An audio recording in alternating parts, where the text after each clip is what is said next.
What's good, YouTube? Welcome back. Today it is the LazyDaze Channel and we're back at it again with some more history reaction for you guys today, and we are doing some more Kings and Generals content for you. But today we have a new series, War of the Roses, and we're doing episode 1, the Battle of Towton. I think I said that terribly. 1461. I'm really looking forward to finding out some more about this history in general and just some more about this period of time and some more about English history. Jack's looking forward to it as well. If you guys are looking forward to our reactions, then please, before we do that, if you haven't already, head over to Kings and Generals page. A link's in the description box down below. If you're looking forward to our reactions, like, comment, subscribe, hit that notification bell. But we are going to jump straight into this one. Let's do this.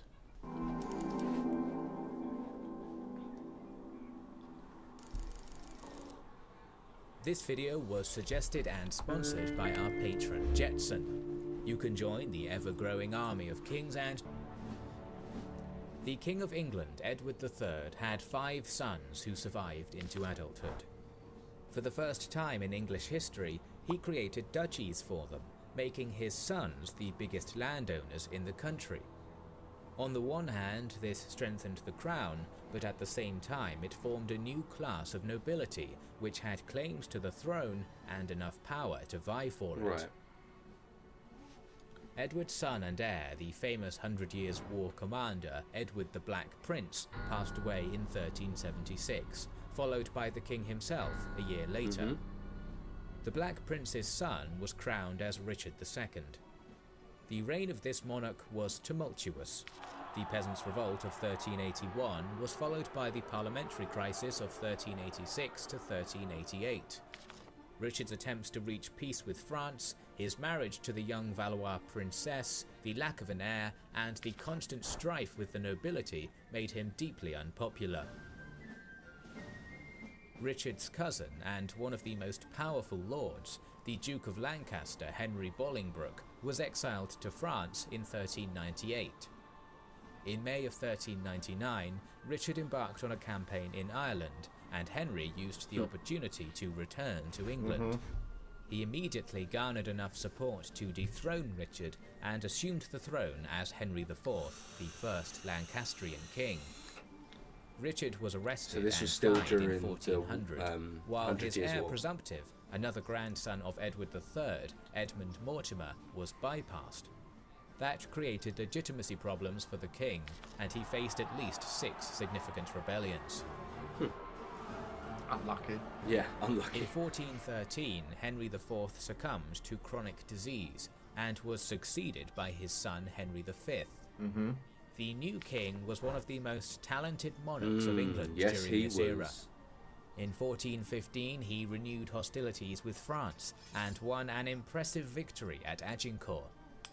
In less than a decade, he conquered more French land than any English king before him. The Treaty of Troyes was signed with France in 1420, according to which Henry married French Princess Catherine. Their descendants would inherit the French throne after the death of Charles VI the Mad. Both sovereigns passed away in 1422. Right. I would love to have been around a time seeing a castle like that. Yeah, that would have been insane. 1-year-old was crowned as the King of England. The king's uncle, John of Bedford, became the regent and took command in France, while his other uncle, Humphrey of Gloucester, looked after English affairs. Although Bedford was a decent commander, the French soon rallied around Joan of Arc, and Charles VII was crowned as King of France in Rheims. Henry's coronation in Paris was a mere symbol. By the time Henry reached adulthood and started governing in 1437, Bedford was dead, and the situation in France was untenable. The king was weak and easily swayed by his nobles, and at that point the peace party, led by Edmund of Somerset and William of Suffolk, had more influence on the king than the war party of Gloucester and Richard of York. The sides agreed to peace at Tours in 1444. According to their agreement, Henry was to marry Charles' niece, Margaret of Anjou, and return Maine and Anjou to France. The marriage and the peace conditions were unpopular in England. Among those who protested was Gloucester, and that gave Henry a chance to imprison his uncle in 1447. Gloucester died shortly after, and this weakened the war party even more. Richard, who commanded the English lands in France, was stripped of his office and sent to govern Ireland, which was an exile. Somerset and Suffolk became dukes in this period. However, Suffolk was exiled under popular pressure and then murdered. Hostilities with France were renewed, and Somerset, who was appointed the commander in Normandy, lost all the northern holdings save for Calais by 1450 and returned to England. He and Queen Margaret had the king under their influence. The prestige of the monarchy was at an all-time low. The 100 Years' War impoverished England, the losses in France were hard to swallow, and the nobles who had lost their land on the continent were unhappy. You would be, you'd At be the pissed. same time, all the duchies created in the last century had become too strong and independent, and the dukes often had personal retinues larger than that of the king. At this point, it is essential to show you the family tree of the Plantagenet dynasty, as many grandsons of Edward III controlled these duchies, ushering in the era of what is controversially known as bastard feudalism. Okay, I kind of get it. Okay. So this is the main branch. Yep. Yeah. And these are the side offshoot branches. Duke of York, Richard of York, Edward of York. So, I see. Oh, so these are the women. Are these the women he also had sex with other women? Is that correct? I'm assuming so. Yeah. Interesting. Okay. Okay. This era was characterized by the loyalty of the soldiers being to their lords rather than the king. The nobles would use that to procure offices, lands, and finances from the king. These lords and their heirs would play a central role throughout the Wars of the Roses. Richard, who had a strong claim to the throne as a great-grandson of Edward III, used the circumstances to return from exile in 1452. Although many came to his banner and demanded Somerset's arrest, the Queen's party was still stronger, and Margaret's pregnancy made her position even more secure. The situation would change in 1453. Affected by the loss of Bordeaux and Aquitaine, the king suffered a mental breakdown and became unresponsive. Yeah, I heard about Scholars this. still argue about the nature of this illness, but it is clear that Henry VI lost the remainder of his political power.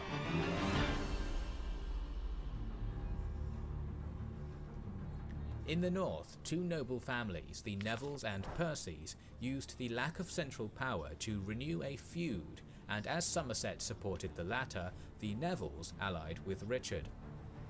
By 1454, Richard had enough backing to become the royal protector and appoint his supporters to offices, while Somerset was arrested.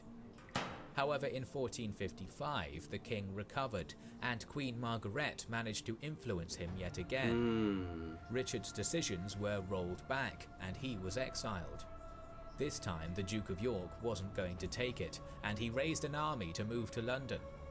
The conflict that would later be called the Wars of the Roses because of the heraldic badges used by the Lancasters and the Yorks became inevitable. Henry knew that he would receive no support in London and moved out to a town called St. Albans. I think they're cousins, and they're warring against each other. 2,000 men, where an at least 5,000 strong Yorkist army was waiting for him.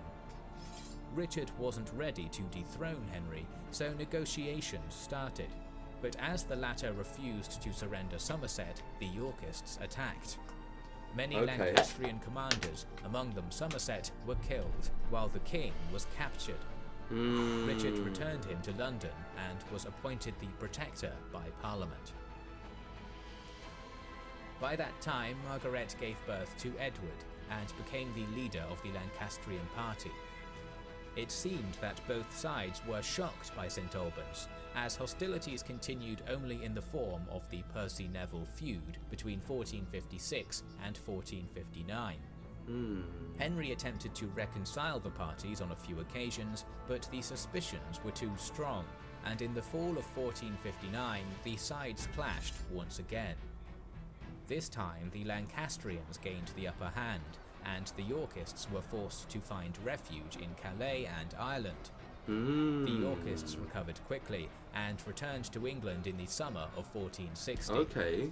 The king's forces were defeated at Northampton, A real back and and Henry forth. was captured. Richard attempted to claim the throne, but even his staunchest supporters refused. Instead, the so-called Act of Accord was adopted, according to which Henry VI would rule for life, but would be succeeded by Richard of York. Okay. Okay, yeah, that makes The Queen sense. was willing to fight for her son's inheritance, and was gathering her forces in the north. Richard moved towards the Lancastrian troops to prevent their recruitment efforts, but his enemies were already on the way, and their 18,000 blockaded his 5,000 to 10,000 strong force near Sandal Castle. What happened next is still debated, but the Yorkists sallied out from the castle and were crushed near the town of Wakefield. Oh. Richard of York was killed. Oh no. In early 1461, his son Edward became the leader of the Yorkists. Right. In February, he defeated a Lancastrian army at Mortimer's Cross. Meanwhile, a smaller Yorkist force under Warwick was defeated at St Albans by the army commanded by the Queen. Henry Nice VI comeback. was recaptured by the Lancastrians. Edward learned about this defeat and moved south, where he united with the remainder of Warwick's troops. Okay. As Lancastrian soldiers committed atrocities in the area, Margaret and Henry lost all their support and decided to move to the north. Okay. That allowed Edward to enter London in March and Unopposed. take the throne as Edward IV. The showdown was imminent. Both sides continued to recruit troops over the next few weeks. Edward left London on the 13th and arrived in Nottingham on the 22nd. Here he received the news that 30,000 to 35,000 Lancastrian troops, commanded by Somerset, were to the south of the city of York. Edward had less than 30,000. Here we go. On the 28th of March, King Edward sent Fitzwalter to secure the bridge over the Aire River near Ferrybridge. However, Fitzwalter was ambushed by Clifford's cavalry. Many Yorkists were massacred or drowned. Wow. King Henry had sent a messenger to negotiate, but his offer was refused. Edward knew that the main Lancastrian force led by Somerset was waiting 2 miles away, ready to crush the Yorkists if they pushed Clifford away and crossed the river. He sent a vanguard under Suffolk, which managed to push the Lancastrians back to the end of the bridge. Edward then marched with the main force to Ferrybridge and led his men personally to Suffolk's aid.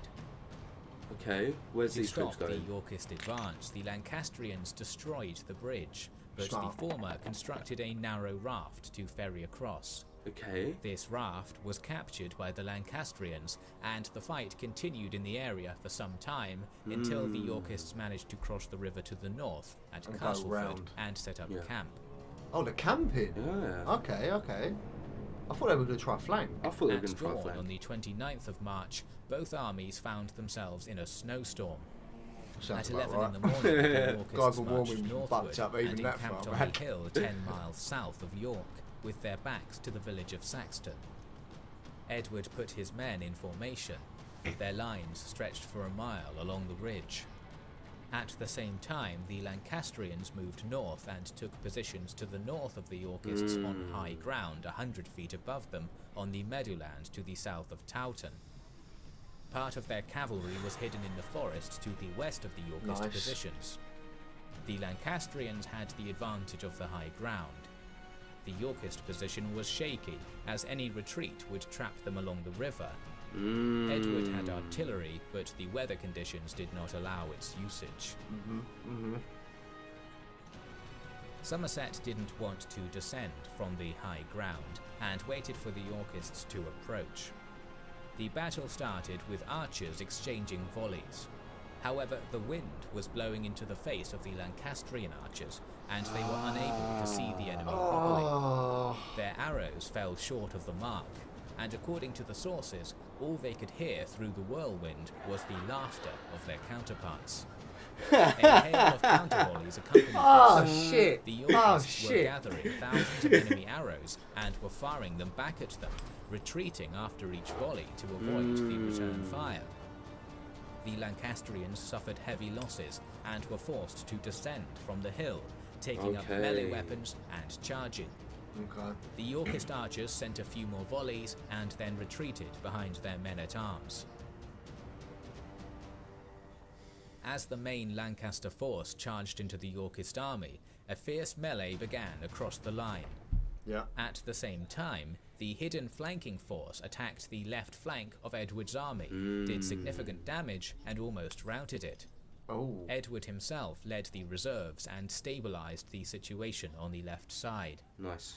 Still, the Lancastrians outnumbered their enemies and slowly pushed them back. It was then that the forces sent by Norfolk to assist Edward arrived. Nice. It is not clear if Edward gave an order or if the commander of this unit took the initiative, but these troops attacked the Lancastrians in the flank. Soon Henry's forces were routed. Sources claim that 20,000 Lancastrians and up to 10,000 Yorkists were killed, making Towton the bloodiest battle fought on English soil. 30,000 people. 30,000 people. Henry, alongside his wife and son, escaped to Scotland. Edward IV's position was strong for now, but the Wars of the Roses were just starting. That they were. We are planning more videos about the Wars of the Roses down the line, so make sure you are It's subscribed amazing of to how the much channel people we and used to press throw into a meat grinder back in the days of early warfare. We used to always throw. That was literally it. That was just it. Fuck it, get as many as you can and just go for it. Yeah, and hopefully our side will win. It's absolutely outrageous. I am definitely looking forward to finding out what happens in the next episode though. And if you guys are, then like, comment, subscribe, hit that notification bell, but we will catch you in the next video. See you in a bit.